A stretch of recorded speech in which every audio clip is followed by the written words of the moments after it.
नमस्कार। India debate में आप सबका स्वागत है। मैं हूं आशुतोष पाठक। दोस्तों, मुंबई से एक बड़ी खबर आ रही है। मैंने आपको पहले ही कहा था, कुछ दिन पहले कहा था कि गृह मंत्री अमित शाह का सर्जिकल स्ट्राइक होने वाला है मुंबई पर।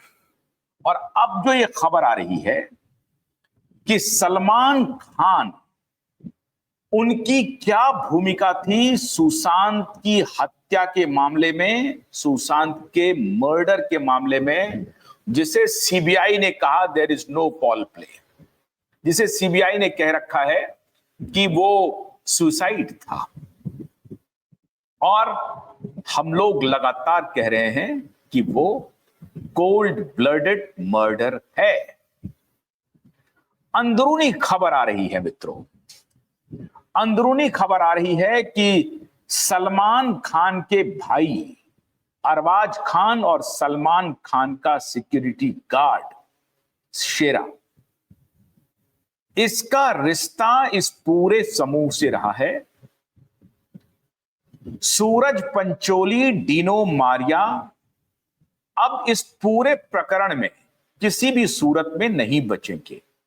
लंबे लंबे बाल लेकर के पॉडकास्ट कर रहे थे आजकल वो, और अब जो इंटेलिजेंस एजेंसी है उसके निशाने पर ये सारे लोग आ गए हैं। थोड़ी देर में अभी मैं एडवोकेट नीलेश ओझा जी के साथ हमारी विशेष बातचीत होनी है। वो एंटी नेशनल गतिविधियों में ये लोग कैसे शामिल हैं इसके ऊपर मैं बताऊंगा। लेकिन अभी खबर जो आ रही है कि सलमान खान की भूमिका दिशा और सुशांत के मामले में क्या है। सलमान खान की वही भूमिका है जो भूमिका जिया खान के हत्या के मामले में था, जिसे अदालत में सुसाइड कंफर्म कर दिया गया। अदालत कोई धुली हुई संस्था अब नहीं रही है, और जो एजेंसी ने जांच की है वो धुली हुई संस्था नहीं रही है। इस पर सवाल उठाने का आपको और हमें पूरा हक है।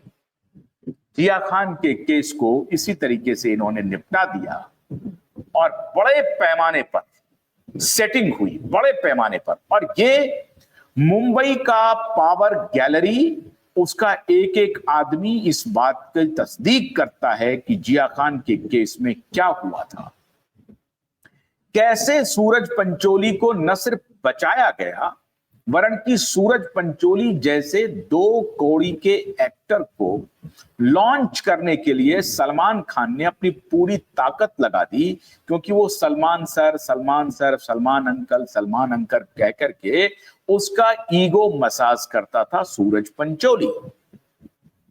लेकिन सलमान के सारे इरादे पर पानी फिर गया। सूरज पंचोली की कौन सी मूवी आई, कब आई, किसने देखी, किसी को पता ही नहीं चला। फिल्मों में लॉन्च करने की तो बात अलग है, लेकिन एक रैकेट का हिस्सा ये लोग बन गए, ये बात अब इंटेलिजेंस एजेंसी को हाथ लग गई है। और बाबू सलमान अब घिर गए हैं। मैंने आपको पहले ही कहा था कि ये जांच जैसे जैसे आगे बढ़ेगी, इसमें बड़े बड़े शूरमा नपेंगे। अभी तक तो सिर्फ आदित्य पंचोली थे, लेकिन सलमान पर्दे के पीछे दिखाई पड़ रहे थे। अब इंटेलिजेंस एजेंसी खंगाल रही है कि जिस वक्त सुशांत की हत्या हुई उस वक्त सलमान कहां थे, उसके 1-2 दिन के बाद सलमान कहां गए, उसके 1 महीने के बाद सलमान कहां गायब हो गए। मैंने बहुत पहले यह इशारा किया था। जून 2020, मध्य जून, 14-15 जून के बाद सलमान खान अंडरग्राउंड हो गया। हमने आशंका जताई थी कि संभवतः सलमान खान एक चार्टर्ड प्लेन से दुबई भाग गया है। जिस वक्त की कोविड की पूरी कहानी चल रही थी, उस वक्त आपको मालूम है कि इन लोगों के लिए कोविड का कोई मतलब नहीं है। जिनके पास पैसे हैं उनके लिए सारी सुविधाएं हो जाती थी। कोविड के समय ही 8 जून को पार्टी हो रही है, 7 जून को पार्टी हो रही है, तो कोविड को तो इस बाप बेटे ने एक प्रकार से ऐसा ढाल बनाया था अपने कुकर्म का, जिसे अब पूरी दुनिया जान रही है। तो कोविड के दौरान 7 जून को एकता कपूर की पार्टी होती है। 8 जून को जो पार्टी की बात कही जा रही है दिशा के घर में, उसकी कितनी सत्यता है, या वो 7 जून की ही पार्टी है? कहा जा रहा है 8 जून की पार्टी है। क्या वो 7 जून की पार्टी है? क्योंकि 6 जून के बाद से दिशा का अपने माता पिता से संपर्क खत्म हो गया है। तो क्या 6 जून की रात को भी पार्टी हुई है?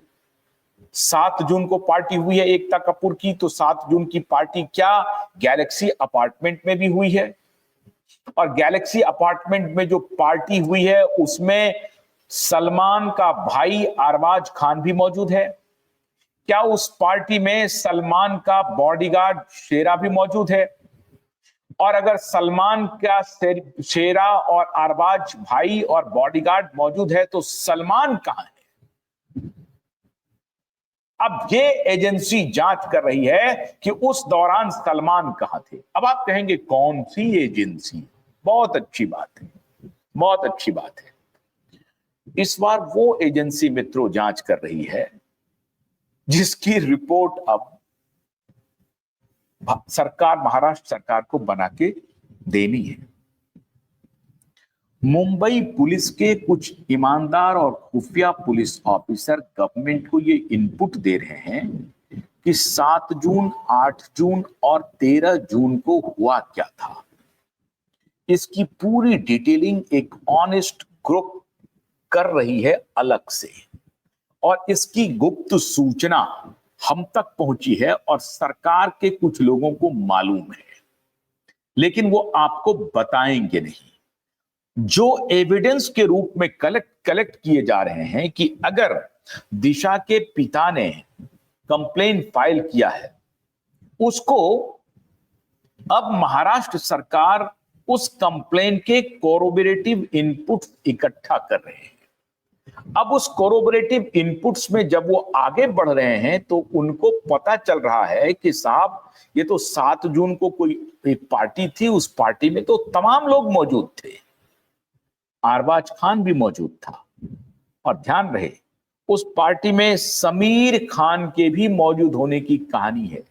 न सिर्फ आदित्य ठाकरे, परमवीर सिंह, अरबाज खान, समीर खान, वो इम्तियाज खत्री, ये सब लोग उस पार्टी में मौजूद हैं 7 जून की पार्टी में।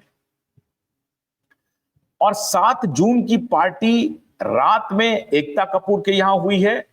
क्या दिन में कोई पार्टी गैलेक्सी अपार्टमेंट में हो रही है? और ये पूरा मामला कोविड के दौर का है मित्रों। तो 7 जून को अगर गैलेक्सी अपार्टमेंट में कोई पार्टी है तो उसके डिटेल खंगाल रही है, और अगर 8 जून को कोई पार्टी हुई है, मतलब 7 जून की रात को लेट नाइट पार्टी चल रही है गैलेक्सी अपार्टमेंट में, और 7 जून को ही पार्टी चल रही है एकता कपूर के यहां, तो ये दो पार्टी क्या एक साथ चल रही है? अब ईमानदार पुलिस ऑफिसर की टीम अपने सूत्रों से यह पता करने की कोशिश कर रही है कि इस पूरे प्रकरण की असल सत्यता क्या है। जो इनपुट दिशा सालियान के पिता ने और supreme court, high court litigant association ने और क्यूबाइट नेटवर्क ने जो इनपुट मुहैया कराए हैं, जो साक्ष्य दिए हैं, वो साक्ष्य ऐसे हैं जिसको नकारा नहीं जा सकता। तो क्या दिशा सालियान की जो मौत हुई है वो पार्टी में हुई है या पार्टी के बाहर हुई है? और पार्टी के बाहर हुई है तो सलमान के भाई अरबाज की उसमें क्या भूमिका है, और सलमान के बॉडीगार्ड शेरा की क्या भूमिका है? अब आप कहेंगे कि सलमान के ऊपर यकायक क्यों चला गया मामला? इसलिए मामला चला गया क्योंकि डिनो मौर्य, सूरज पंचोली, इन सबके संरक्षक के रूप में जिस व्यक्ति का नाम इन लोगों को पता चला है, तो पता चला है कि ये तो परमवीर सिंह भी है और सलमान खान भी है, क्योंकि सलमान का भाई इस धंधे में इन्वॉल्व, सलमान का बॉडीगार्ड इस धंधे में इन्वॉल्व है, और इस सबको सपोर्ट मिल रहा है मुंबई के पुलिस कमिश्नर से।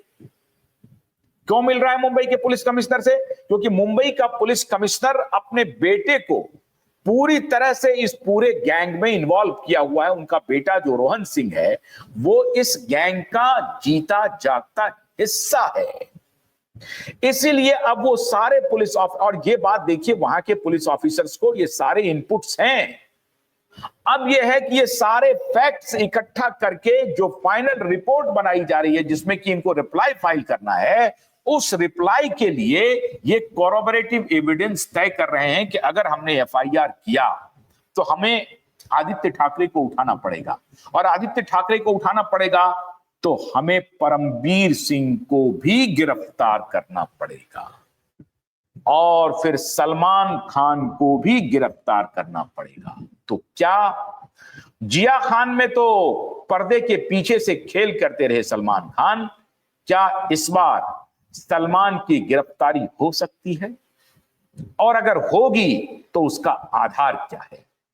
उसी आधार की तहकीकात मुंबई के कुछ स्मार्टेस्ट पुलिस ऑफिसर कर रहे हैं, और इसकी खबर कानो कान किसी को नहीं है। तो मुंबई पुलिस का जो अपना इंटेलिजेंस इनपुट है वो इन सारे खबर को खंगाल रहा है, और मेरे पास जो इनपुट आए हैं वो क्यूबाइब के लगातार लास्ट खबर जो हमने दिखाई थी कि डीजीपी साहब, मुंबई के पुलिस कमिश्नर और महाराष्ट्र के चीफ सेक्रेटरी को ये जवाब देना पड़ेगा, और वो जवाब अगर देंगे तो उनको, अगर वो कोई गलत जवाब देते हैं तो फंसेंगे, और सही जवाब देते हैं तब भी उनको जवाब देना पड़ेगा कि जब ये सही जवाब थी तो आपने गिरफ्तारी क्यों नहीं की। तो एक खास टीम को मुंबई पुलिस ने काम पे लगा दिया है, और आप ऐसा समझिए कि जैसे दाएं हाथ को बायां क्या कर रहा है ये पता नहीं है, बाएं हाथ को दायां क्या कर रहा है ये पता नहीं है। इस तरह का इंटेलिजेंस इनपुट मैं आज आपके सामने दे रहा हूं। इसलिए मुंबई में बड़ी खामोशी है, और ये खामोशी, ये जो शांति है ना, ये तूफान के आने के पहले की शांति है। और इसलिए मुंबई पुलिस को लग रहा है कि साहब अब मेरे पास कोई जवाब नहीं बन रहा है, मैं क्या जवाब दूंगा? मैं ये तो नहीं कह सकता हूं कि मैंने दिशा सालियान के पिता ऐसे आए थे, मैंने उनको भगा दिया, ये तो जवाब नहीं बनेगा। तो मुझे तो कहना पड़ेगा कि नहीं, दिशा सालियान के पिता ने जो कुछ भी कंप्लेन दिया है, और चूंकि सरकार ने already on the floor of the house कह दिया है कि मैंने उनके सारे कंप्लेन का कॉग्निजेंस ले लिया है और उस पर हम काम कर रहे हैं। उन्होंने कहा बचने के लिए, उन्होंने कहा कि एसआईटी को हमने दे दिया है। एसआईटी को ऑलरेडी कोर्ट ने फटकार लगा दिया है, और इस उत्तर से अदालत संतुष्ट नहीं है। तो अब अदालत के डर से, भय से कि अब हमको अदालत में जवाब देना पड़ेगा, और अगर जवाब देना पड़ेगा तो जरा सा इन्वेस्टिगेशन कर ही लिया जाए। इन्वेस्टिगेशन एसआईटी कॉन्स्टिट्यूट करके नहीं होगा, छोड़ो, एसआईटी को छोड़ दो, हटा दो। जब परमबीर सिंह और उद्धव ठाकरे, शरद पवार मिलकर के एक इंस्पेक्टर लेवल के व्यक्ति को पुनर्बहाल करने के लिए, दोबारा रीइंस्टेट करने के लिए इतनी एड़ी चोटी का जोर लगा सकता है, तो क्या मुंबई पुलिस के पास इंटेलिजेंस ऑफिसर की कमी है? नहीं है। सरकार अगर चाहेगी तो कुछ भी कर सकती है। मित्रों, सरकार ने चाह लिया है। बहुत सारे लोग मेरे इस टाइमलाइन पे आके लिखते हैं कुछ नहीं होगा, ये सब बकवास है, कुछ नहीं होगा, सब बकवास है। उस वक्त तक भी कहा जा रहा था, जब अदालत ने फटकार लगाई तब भी ये लोग कह रहे हैं कुछ नहीं होगा, तब भी कह रहे हैं कुछ नहीं होगा। अरे सब कुछ होगा, और सब कुछ हो रहा है, और सब कुछ होने पर क्यूबाइब नेटवर्क मजबूर कर दिया है, ये भी जान लीजिए।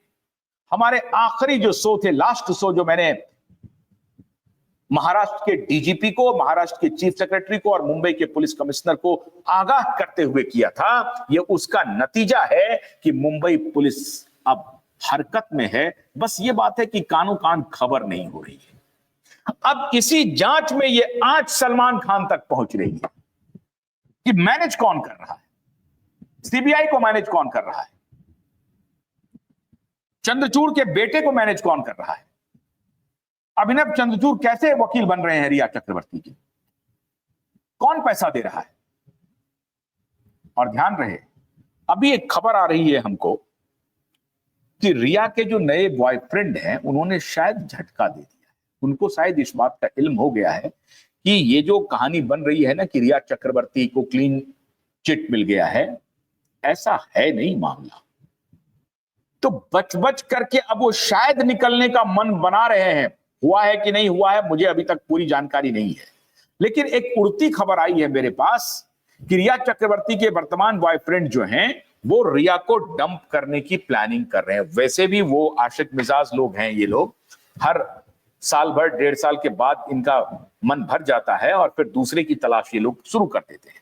वो भी एक कारण रहा होगा, लेकिन अभी वर्तमान कारण यह है कि साहब इनके साथ कितना लंबा चलेगा और इसमें तो हम फंस जाएंगे, हमारी बदनामी होगी, केस खुल गया है, क्लोजर रिपोर्ट का कोई मतलब नहीं है। वो भी घेरे में हैं जांच के, ये ध्यान रहे। और कब किसको सम्मन चला जाए कहना मुश्किल है। सलमान खान की यह जांच हो रही है कि 13 जून के बाद, 8 जून तक तो उन्होंने मैनेज कर लिया था, 8, 9, 10, 11 जून तक। ये तो सुशांत की जब हत्या होती है उसके बाद यह खबर आग की तरफ फैलती है और दिशा की खबर प्रकाश में आती है। 13 जून से लेकर के 6 महीने तक सलमान खान कहां था? सलमान खान का एक भी विज्ञापन, एक भी, प्रिंट में, टेलीविजन में, आप हमें ढूंढ के दिखा दीजिए, ढूंढ के दिखा दीजिए एक भी विज्ञापन। कोविड को लेकर के उन्होंने एक अपील की थी, वो अलग हो सकता है। वो कहा होगा कि आप अपील कर दो, आपको हम सेफ एग्जिट दे देते हैं, आपको दुबई भेज देते हैं। सलमान खान दिसंबर 2020 तक उनका एक भी विज्ञापन ना तो टेलीविजन पे देखा, ना ही अखबारों में आया। सलमान खान अपने सारे विज्ञापन, शूटिंग्स, काम को वाइंड अप कर लिया 6 महीने तक और सलमान खान अंडरग्राउंड हो गया। अब जो खबर हाथ लगी है कि सलमान खान उस वक्त दुबई भाग गया था कि न रहेगी बांस न बजेगी बांसुरी। अब मैंने ये इनपुट दिया था, मैंने क्यूवाइब नेटवर्क ने ये इनपुट सरकार को दिया था कि आप सलमान खान की तहकीकात कीजिए। वो ईमानदार ऑफिसर ने तहकीकात करनी शुरू की तो पता चला कि हां इसमें सत्यता है। अब ये उनका निकाला जा रहा है कि जून से लेकर के दिसंबर 2020 तक सलमान खान कहां कहां गए थे। क्या दुबई भी गए थे या मुंबई में ही छिपे हुए थे? मुंबई में अगर छिपे हुए थे तो केवल क्या कोविड एक कारण था जिसकी वजह से बाहर नहीं आ रहे थे, या उनकी पार्टियां नहीं चल रही थी? पब्लिक ग्लेयर से पूरी तरह से सलमान खान बाहर कर लिया था खुद को, अंडरग्राउंड हो गया था। क्योंकि उस वक्त भी एक टेलीविजन चैनल ने बहुत गंभीर सवाल इशारों में किया था, ऐसा क्यूवाइब नेटवर्क की तरह नहीं जो साफ साफ ताल ठोक करके और पूरी मजबूती से कह रहा है कि सलमान खान सुशांत की हत्या में पूरी तरह से इन्वॉल्व है, अलॉन्ग विथ आदित्य ठाकरे। और इन सबको यह मालूम है कि सुशांत की हत्या किसने की है। सतीश मान सिंधे से लेकर के अभिनव चंद्रचूड़ तक कौन मैनेज कर रहा था? वहां ही नहीं, प्रधानमंत्री कार्यालय तक मैनेज करने की कोशिश हुई सलमान खान की तरफ से, होम मिनिस्ट्री को भी मैनेज करने की कोशिश चल रही थी, और कहा तो यह तक जा रहा है कि सीबीआई को भी मैनेज करने में सलमान खान की बड़ी भूमिका है। अब मैनेज कैसे हुआ है, कितना हुआ है, कौन किया है, कौन है उसका फ्रंटमैन? मुंबई पुलिस की एक स्मार्ट टीम ये जांच कर रही है और ये जांच बहुत जल्द आपके सामने आ जाएगा। आप इतना समझ लीजिए कि सलमान खान घेरे में आ गए हैं जांच के। ये क्यूवाइब नेटवर्क डंके की चोट पर कह रहा है और इस बार सलमान खान नहीं बच सकते हैं, नहीं बच सकते हैं। सलमान खान अपने भाई और अपने बॉडीगार्ड को सेव नहीं कर सकते हैं। अगर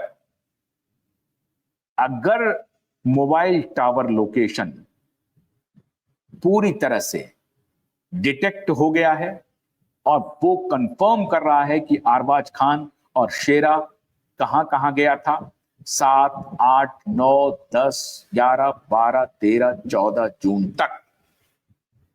उनकी सारी डिटेलिंग सलमान खान को बख्शेगा नहीं। सलमान खान खुद इसमें उस तरह से इन्वॉल्व नहीं है, लेकिन सलमान खान को सारी बात की जानकारी है, हर एक बात की जानकारी है।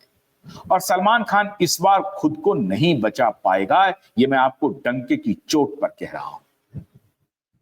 आदित्य ठाकरे और सलमान खान पिछले 4-5 वर्षों में काफी करीब हो गए थे और सलमान खान के जो बॉडीगार्ड हैं शेरा, वो शिवसेना उद्धव ठाकरे की पार्टी का नेता भी बन गया है।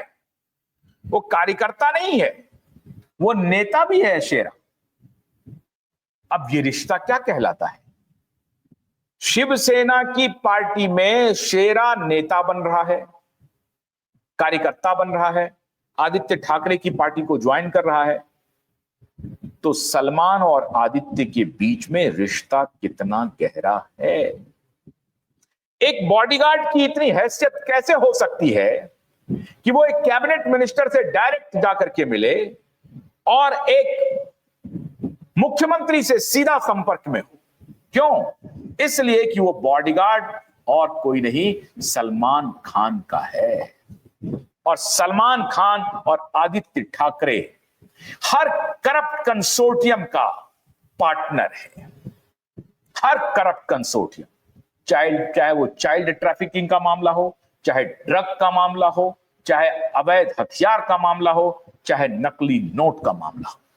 ध्यान रहे, सलमान खान इन दिनों इन सारे रैकेटियर्स के संपर्क में है, सारे रैकेटियर्स को सलमान खान जानता है, सलमान खान प्रोटेक्शन देता है, अपने रसूख का, अपने रुतबा का पूरा इस्तेमाल करता है, जब जिसको चाहता है धमकी देता है, जब जिसको चाहता है डरा देता है, जब जिसको चाहता है तार देता है, जब जिसको चाहता है उसकी जिंदगी संवार देता है, जब जिसको चाहता है उसकी जिंदगी तबाह कर देता है। यह है सलमान खान।